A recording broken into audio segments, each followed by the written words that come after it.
तो मेरे सामने जो छोटा सा वृक्ष दिखाई दे रहा है, पेड़ दिखाई दे रहा है, वो है सेब का पेड़। और हम कश्मीर या हिमाचल प्रदेश या उत्तराखंड में नहीं हैं, हम हैं धनबाद की भीषण गर्मी में। और हम बंटी जी के घर आए हुए हैं, उनसे भी हम बात अभी करेंगे। तो यहाँ पर आप देख सकते हैं कि पौधे तो बहुत लोगों ने लगाया, परंतु फूल आया अच्छे से और फिर प्रॉपरली उसके बाद फल भी मतलब उग चुका है। और इसको अब थोड़ा सा और ग्रोथ मैनेजमेंट की ज़रूरत है, जिससे और बड़ा साइज़ ले और ये फल जो है और ग्रो हो और स्वादिष्ट लगे। तो फाइनली हम लोगों ने 4 जगह पे लगभग लगवाया है इस साल जो सेब का पौधा है, मधुपुर, रांची, बोकारो और धनबाद में।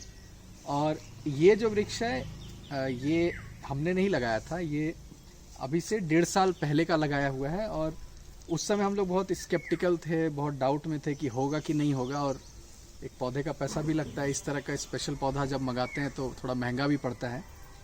तो आप देख सकते हैं कि फाइनली ये सक्सेसफुल हो गया है।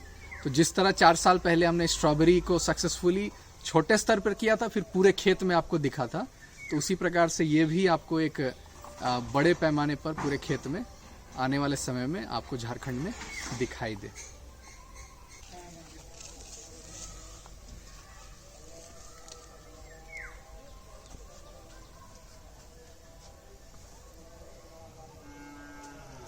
दतवन की तरह था, बस बोली और कुछ भी नहीं, दतवन की तरह था। हाँ। तो इसे पॉली बैग में हम लगाए थे, छोटा सा पॉली बैग में। जब इसमें ब्रांच वगैरह आ गया तो उसके बाद क्या किया, आप देख रहे हैं कि सीमेंट का बोरान है, अभी तक हम जमीन में नहीं डाले हैं। तो तालाब का मिट्टी और केचुआ खाद दोनों को मिक्स करके ये इस बोरे में हम डाल दिए हैं। सिर्फ इसमें फूल आया था, फल एक भी नहीं आया और उसके बाद सब झड़ गया है। लेकिन इस साल रिजल्ट आपके सामने है, फूल भी आया और फल भी आया है। और पौधे का हाइट भी लगभग 4 फीट के आसपास हो गया है ना। अभी तो मतलब ये एक तरह से समझिए कि एक्सपेरिमेंट, एक्सपेरिमेंट था कि मतलब झारखंड के धनबाद में ये हो रहा है कि नहीं हो रहा है।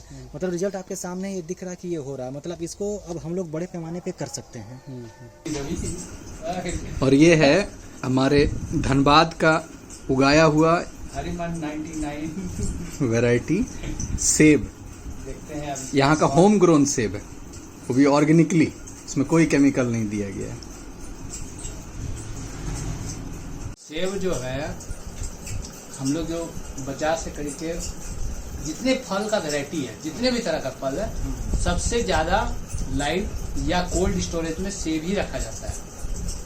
आज लाइफ में पहली बार हम लोग अपने हाथ से तोड़ के और ताजा सेब खा रहे। ये गजब का अनुभव है। तो स्वाद भी गजब का है, मतलब पहला बार फ्रेश फल खाए ना। और मुझे लगता है कि आने वाले समय जब इसका साइज बड़ा हो जाएगा, ठीक है, तो मतलब अल्टीमेट स्वाद होगा। इसका सारा श्रेय जाता है बंटी जी का मेहनत। धन्यवाद। और देखते हैं कि बाकी 4 जगह क्या रिजल्ट आता है 1 साल बाद।